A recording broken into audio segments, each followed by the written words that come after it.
Gracias por acompañarnos en Opiniones Encontradas. Soy José Buendía y le doy la más cordial bienvenida a este espacio en el que todas las ideas se pueden cuestionar siempre y cuando se debatan. Hoy vamos a hablar de un problema endémico histórico en el país como es la corrupción. Algunos la han cifrado, la han calculado hasta en un 10% del PIB para el costo, como costo para el país. Otros hablan de la falta o la ausencia de mecanismos de rendición de cuentas en más del 80% de los programas gubernamentales. Y apenas el viernes pasado, al finalizar el periodo de sesiones en el Senado, se aprobó la creación de una nueva comisión anticorrupción que debe de sustituir a la Secretaría de la Función Pública una vez que esta comisión sea aprobada por los diputados que ya no llegaron para poder hacerlo en el periodo que está concluyendo y van a tener que hacerlo hasta febrero. Pero la pregunta que flota en el ambiente es ¿hasta dónde esto se convertirá en un nuevo elefante blanco o si en realidad estamos ante una nueva oportunidad para generar una arma eficaz contra este problema? Vamos a discutir con dos actores de este asunto, pero antes acompáñenme a ver rápidamente este reportaje que ofrece algunas opiniones a favor y otras en contra. Uno de los mayores males que históricamente afectan al país es la corrupción, un obstáculo para su desarrollo. Organizaciones empresariales calculan su costo para el país en 10% del PIB. También organizaciones de la sociedad civil, como el Instituto Mexicano para la Competitividad, han reclamado que el 83% de los programas del gobierno federal carecen de mecanismos de rendición de cuentas. La preocupación constante es que el gasto público, que en 2014 se incrementará 11.1%, continúe ejerciéndose con opacidad y discrecionalidad. En el Senado, el pasado viernes, se aprobó crear un nuevo organismo para combatir la corrupción, que fue una de las primeras promesas del nuevo gobierno y que estuvo atorado más de un año por la falta de acuerdos entre los partidos. Esta comisión tendrá autonomía constitucional y facultades para prevenir, investigar y sancionar por la vía administrativa la corrupción de servidores públicos y ciudadanos. Las sanciones administrativas consistirán en suspensión, destitución e inhabilitación, así como en sanciones económicas que deberán tomar en consideración los daños y perjuicios patrimoniales. El órgano que sustituirá a la Secretaría de la Función Pública estará encabezado por un funcionario que deberá ser elegido por los votos de 2/3 partes del Senado y durará en el cargo 7 años. Aunque para concretarse, aún deberá ser aprobado por los diputados en febrero y operará cuando se elabore una nueva Ley General de Responsabilidades de los Servidores Públicos. Pero sobre todo, la pregunta que deberá responder es si estamos ante la creación de un nuevo aparato burocrático o si será el arma eficaz para prevenir y atajar la corrupción. Puntos a favor. La reforma constitucional quedó aprobada por 111 votos a favor, 2 votos en contra y 2 abstenciones. Los senadores afirman que la creación de la Comisión Anticorrupción representa un avance en la materia. Los senadores Javier Corral y Alejandro Encinas, de los partidos de oposición Acción Nacional y de la Revolución Democrática, advirtieron que el receso anticipado en la Cámara de Diputados retrasará la creación de la nueva comisión. Puntos en contra. La Comisión Anticorrupción es una respuesta cosmética que no atiende el problema de fondo, según el Colectivo por la Transparencia. Para esas organizaciones, el país no solo requiere una nueva institución, sino que varias conformen un sistema que detecte e inhiba posibles actos de corrupción en todos los ámbitos.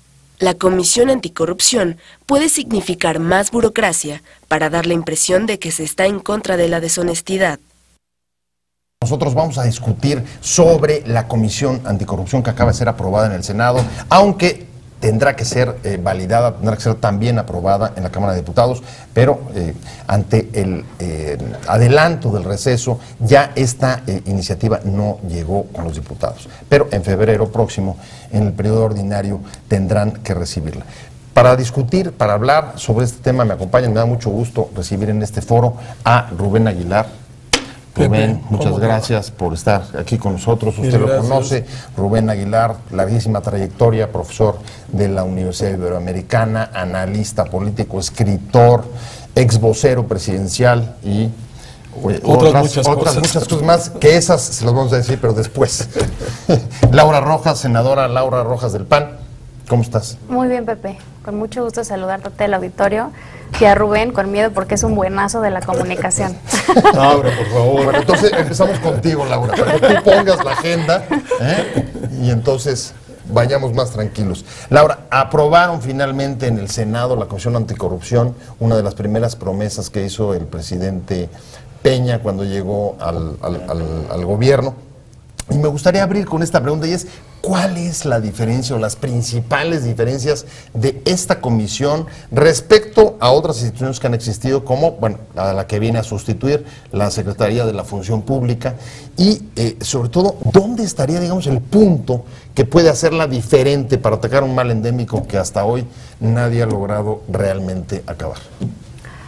Bueno, decirte que compartimos el diagnóstico en el Senado. Ese fue uno de los principales temas de discusión, cómo le hacemos para poder combatir este mal que en efecto todo el mundo sabe y reconoce que está profundamente arraigado, no digamos en las instituciones, en la cultura mexicana, y ese es precisamente el problema, o sea, cómo combatimos un mal tan endémico, ¿no? Incluso de nuestra cultura, de nuestro modo de ver la vida, en fin. Entonces, compartiendo ese diagnóstico, lo que hicimos con esta reforma de combate a la corrupción es crear un órgano autónomo. Esa es la principal diferencia de todo lo que ha existido anteriormente a este nuevo órgano de combate a la corrupción. ¿Qué significa que es un órgano autónomo que sale de la esfera del poder Ejecutivo Federal? Todo lo anterior ha estado circunscrito, ha sido dependiente del Poder Ejecutivo Federal, y solamente había trabajado para el Ejecutivo Federal. Entonces tenemos un gobierno federal que tenía sus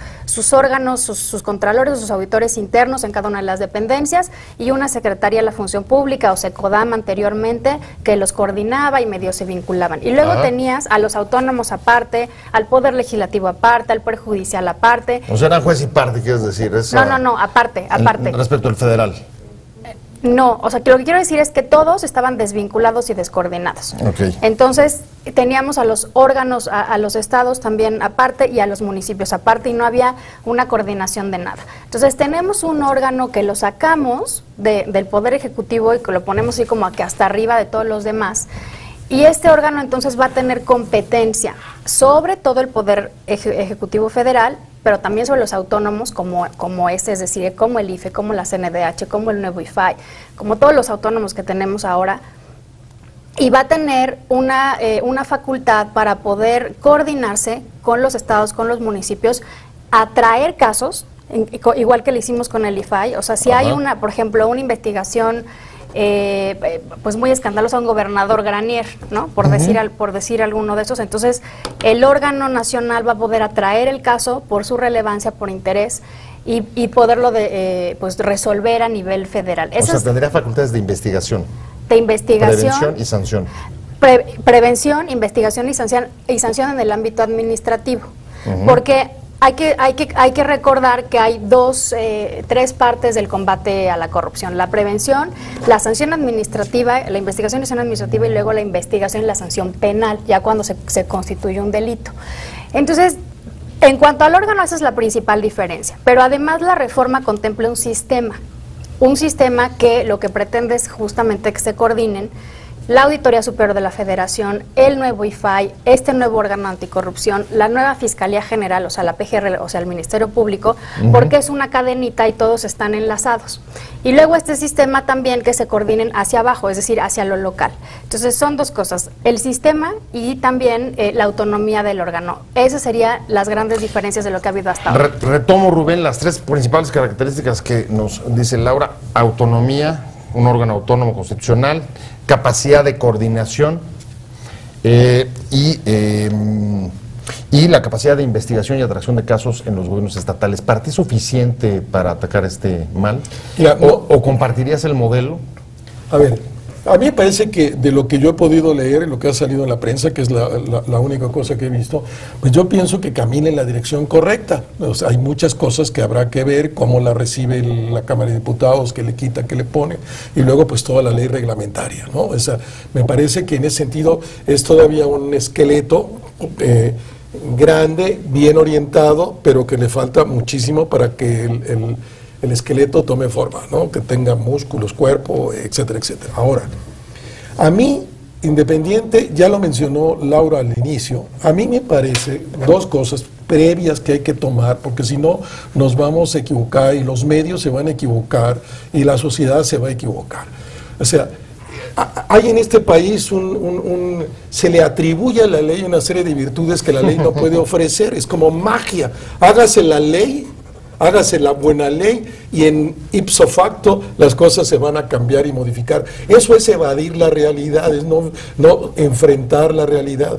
Entonces, primero hay que asumir que la ley toda ley, independiente cual sea, es perfectible, no hay nada. Ahora, dos, la ley no resuelve las cosas, genera el marco para que pudieran resolverse las cosas a través de los instrumentos operativos que habrá que ver cuáles son y cómo quedan al final, porque ahorita estamos hablando de esqueleto. Eso un primer elemento, porque luego es que la ley, ahí no está el punto punto está en otro lado. Es más paradójico, ¿no? Porque violamos la ley y al mismo tiempo luego pensamos que va a resolver todos los problemas porque se dictó la ley. Uno. Y dos, que me parece mucho más grave, y ese es el sustantivo, me parece, y ahí es donde debería estar la discusión de los medios y todos lados, que lo mencionó Laura también, que es la cultura.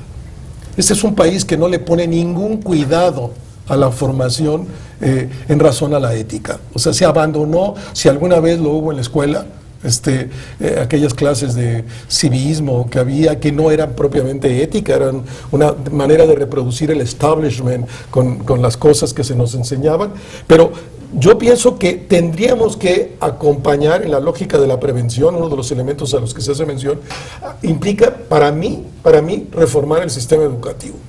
Lo pensé cuando venía acá, cuando tú me mandaste la nota que era el tema, y que estuve leyendo cosas, mientras no desde la escuela eduquemos, así como queremos educar en la creatividad y en la competitividad y la prueba PISA, que la matemática, la lectoescritura, mientras la ética no sea un elemento sustantivo del currículum escolar, no nos quejemos de todo lo demás, porque no está la base que un país, y en ese sentido estamos hablando de tramos históricos, de periodos largos. Me parece que todo lo que se haga en el ámbito institucional vale, como lo que nos planteó Laura, me parece un buen esqueleto, pero hay cosas atrás que son los que pueden validarlo y que tienen que ver, uno, para sintetizar, la ley no es magia, y dos, hay una serie de elementos de corte estructural imbricados con la cultura mexicana y en particular con la cultura política mexicana que tendríamos que repensar y ver cómo podemos resolverlo para que una ley pueda tener el contenido que queremos. Escéptico Rubén con el asunto de la ley, pero toca un punto. ¿Dónde debe estar el énfasis, Laura? ¿En la parte de prevención, con todo lo que ha señalado Rubén, o en la parte de sanción? En la parte de prevención, sin duda. ¿Y la comisión lo ofrece? Sí, la comisión lo ofrece, el sistema lo ofrece. Una de las cosas que discutimos mucho es que, pues sí, y cuando he hablado en estos días que he tenido oportunidad con muchos reporteros, periodistas, es, a ver, senadora, pero ¿por qué no hay peces gordos en la cárcel? Bueno, no hay peces gordos en la cárcel ¿por qué? Pues porque los expedientes, los que tienen que investigar le debían la chamba a su jefe, etcétera. Pero además de eso, la verdad es que a mí, incluso los senadores, le ponían mucho más atención a la parte de sanción penal y por eso se detuvo un año esta reforma, por esperar a que si iba a ser autónomo o no la PGR, cuando yo les decía, a ver, lo que tenemos que generar es que no haya corrupción. Si hay corrupción, entonces sí tenemos que asegurarnos de que el que cometió un delito de corrupción vaya a la cárcel o se le sancione. Pero lo principal es que no haya corrupción, porque si un señor se roba miles de millones de pesos que luego no puede devolver al erario, pues a mí como ciudadana me vale un cacahuate que se la pase en la cárcel. El daño ya está hecho. Lo que tenemos que evitar es que haya corrupción y por eso creo que sin duda el principal enfoque es prevención y coincido plenamente con Rubén en que parte de estas políticas públicas de prevención tienen que ir al sistema educativo. Que no haya corrupción, y el otro día escuchaba una frase de un viejo político mexicano, Rubén, y decía, este sistema es tolerante con la corrupción porque es una cadena de complicidades, lo único que no permite es la soberbia, que nos enfrentamos planteabas una situación de enormes complicidades como sociedad en torno a la corrupción, en donde muchas veces lo que se permite o lo que se castiga es la soberbia, pero no la tranza, ni la corrupción, ni el mal manejo.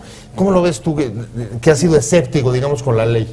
Bueno, yo no es que sea escéptico de la ley, es que pienso que una ley cumple lo que puede cumplir y esa es su función, pero no depende el cambio de una estructura social, no depende el cambio de las conciencias, no depende el cambio de la educación, etcétera, a partir de que haya una mejor ley.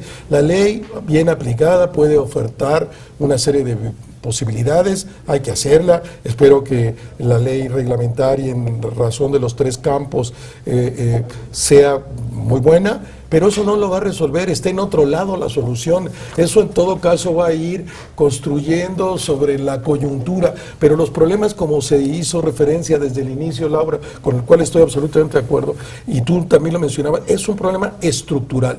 Y los problemas estructurales no se resuelven con leyes, lo cual no estoy minimizando la ley y celebro que al final, de todos modos, el Senado lo haya aprobado, aunque no haya pasado a la Cámara de Diputados, pero arrancará en los primeros días de cuando se instale el siguiente periodo. Y yo hacía mención al problema de la educación, al problema de la cultura, y quisiera hacer, y parece de modé, hay que hacer mención al problema de la familia, de las familias, perdón, porque no hay un solo tipo de familia, de las familias, mientras la honestidad no sea el elemento central de los valores de la familia, jamás los buenos luteranos alemanes o los buenos luteranos suecos o daneses o noruegos, al final ese valor de comportarse éticamente es un valor luterano muy bien planteado en términos religiosos, que transmina de la familia a la sociedad. Nuestras familias se han convertido en centros de aplauso a la corrupción. Si no haces así, no importa, con tal de que te den el contrato, acepta, haz esto, desde el seno de la familia. No seas tonto, no seas tonto. Se ha trastocado el término de los valores y puede parecer de modé, insisto, hablar de estas cosas, pero este es el núcleo central. Para poder resolver un problema estructural, tienes que ir a la estructura de las cosas, pues, a lo que lo genera, y resolver el problema donde se genera. Y mientras no convirtamos en virtud y premiemos el comportamiento ético, seguirá siendo un no valor, seguirá siendo de idiotas comportarte conforme a lo que tú crees, y los demás seguirán usufructuando el poder como patrimonio personal y no como servicio público. Ahora, desde luego, Laura, lo que dice Rubén está mucho más allá de las posibilidades del Senado, de un legislador. Pero hay algunos elementos que me preocupan. Por ejemplo, recientemente el INCO decía, cerca del 80% de los programas del gobierno federal carecen de sistemas adecuados de rendición de cuentas. ¿Cómo va a operar? Ya que no va a poder meterse a lo mejor hasta la familia, o a lo mejor puede tener algún tipo de, digamos, funcionamiento modélico, leyes como estas, pero ¿cómo va a aterrizar en cosas donde sí tiene que operar? Como por ejemplo, pues, en el control del gasto público, y que haya sistemas reales de rendición de cuentas, transparencia, no uso discrecional de los recursos. Vas a tener un presupuesto en 2014 11% arriba del actual. Mira, Pepe, lo que tú estás comentando atiende más a la construcción del Sistema Nacional de Rendición de Cuentas. El órgano anticorrupción es una patita del Sistema Nacional de Rendición de Cuentas, y me encanta que hablemos de este tema. ¿No? Por ahí han venido las principales críticas, sí, ¿verdad? Sí, bueno, lo que pasa es que lo estamos construyendo. O sea, tenemos un año y unos meses de esta legislatura, y cuando nosotros llegamos, tanto con la reforma anticorrupción como con la de transparencia, en ese momento se planteó la necesidad de hacer este Sistema Nacional de Rendición de Cuentas, y ahí vamos poco a poco. Una patita es el de transparencia, otra patita es el de anticorrupción, con su parte penal. Otra patita es lo que tú mencionas, el gasto público. Okay. No, el gasto público depende de la Auditoría Superior de la Federación, que ahí tenemos una reforma pendiente, que ya aprobaron los diputados y que nos la mandaron al Senado y que la tenemos que aprobar en febrero que entra. Y entonces está lo de fiscalización, que es gasto, está lo de anticorrupción, que es régimen disciplinario, sanciones administrativas de corrupción y sanción penal, está acceso a la información pública, y con esos tres ya tenemos las 3 patitas del sistema de rendición de cuentas. Entonces, el siguiente año es fiscalización. Y luego tenemos que organizar todo para que se coordinen de manera eficaz. Entonces, cada institución tiene una función que coordinadas y complementadas generan lo que tú comentas. Y en esa ruta vamos. Rubén, tú hablabas al principio de tu primera intervención sobre la construcción de este esqueleto, un esqueleto que va a tener una comisión nacional, 32 comisiones estatales. Vamos a tener dentro de la PGR una fiscalía, un SAR anticorrupción. Está otro órgano autónomo, el de transparencia, el nuevo IFAI. ¿Tú crees que también podemos correr el riesgo de estar generando, digamos, aparatos burocráticos? Elefantes blancos. Elefantes blancos. Pues no sé, va a depender de la ley. Yo no me atrevería, porque me parece irresponsable, hacer cualquier comentario mientras uno no conozca la ley reglamentaria.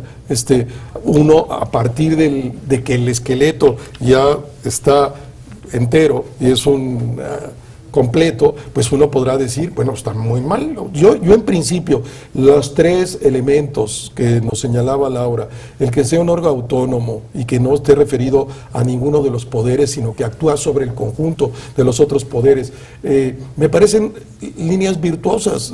Me parece que está bien en el límite que siempre tiene una estructura institucional. Si estamos pensando, porque crear la comisión ya no va a haber corrupción en este país, pues es un idiota el que piensa eso, pues es un imbécil.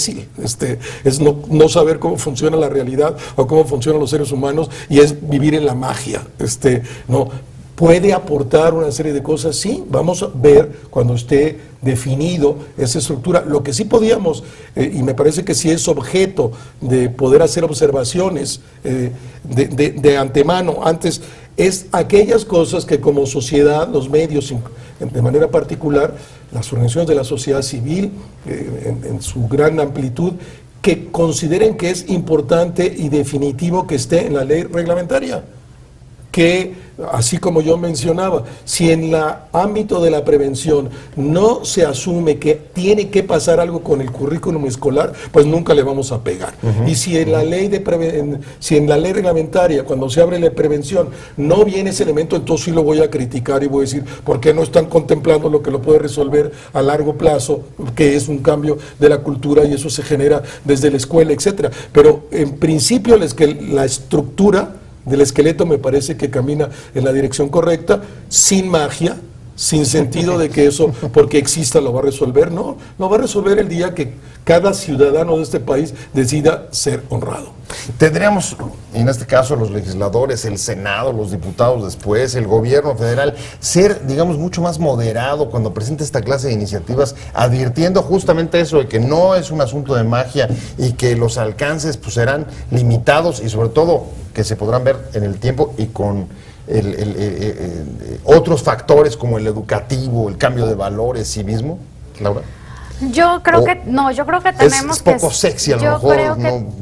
Yo creo que tenemos que ser serios, responsables, pero a la vez echados para adelante, porque tenemos 15 años detenidos, o sea, las reformas detenidas, ¿no? O sea, tenemos 1 año y meses aprobando todas las reformas que no se aprobaron en 15 años. Entonces, este momentum que estamos viviendo de reformitis hay que aprovecharlo, y le hemos subido en términos de diseño, en términos de facultades, en términos de exigencia de las nuevas instituciones que estamos creando, le hemos subido muchísimo. Si tú te fijas, las iniciativas que presentó el presidente Peña, tanto en transparencia como en anticorrupción, bueno, o sea, no tienen nada que ver con el producto. En la oposición, el PRD y el PAN, le hemos metido muchísimo a las reformas, y sí creo, en honor a la verdad, que las hemos mejorado muchísimo. Porque si no aprovechamos este momento, pues quién sabe cuándo se vuelva a dar, sobre todo en estas reformas que son controles al Ejecutivo. Todas estas son controles y controles. Entonces sí creo que siendo serios y responsables y diciendo, es verdad que la ley mágicamente no va a cambiar la realidad, porque al final de cuentas, pues es eso, está escrito en papel. Y por ahí Pascal Beltrán del Río en sus columnas decía eso, hasta ahorita las reformas son papel, eso es. pero también tenemos que ser muy arriesgados y decir, o sea, echados para adelante, arrojados, para que las reformas, al menos en lo que nos toca a nosotros, que es el diseño y el texto, queden lo mejor posible. Pues, la implementación ya dependerá de otros. Pues el tiempo, Laura, Rubén, se nos fue rapidísimo como agua, pero vamos a darle seguimiento a este tema, vamos a seguirlo de cerca, a ver cómo va funcionando, cómo se dibuja el esqueleto. Sí. Ya los invitaremos otra vez a volver a hablar del tema en cuanto vaya desarrollándose, en cuanto se vaya aterrizando, pero por lo pronto les agradezco mucho, Rubén, que hayas aceptado venir. Muchos con este tráfico. Llegar a tiempo es una... Laura también llegó. Los dos, perseguida. No, pues yo les agradezco a los dos y sobre todo le agradezco a usted el haber estado en Opiniones Encontradas. Lo veo, lo escucho. Nos escuchamos mañana, 7:30 a esta misma hora. Muchas gracias.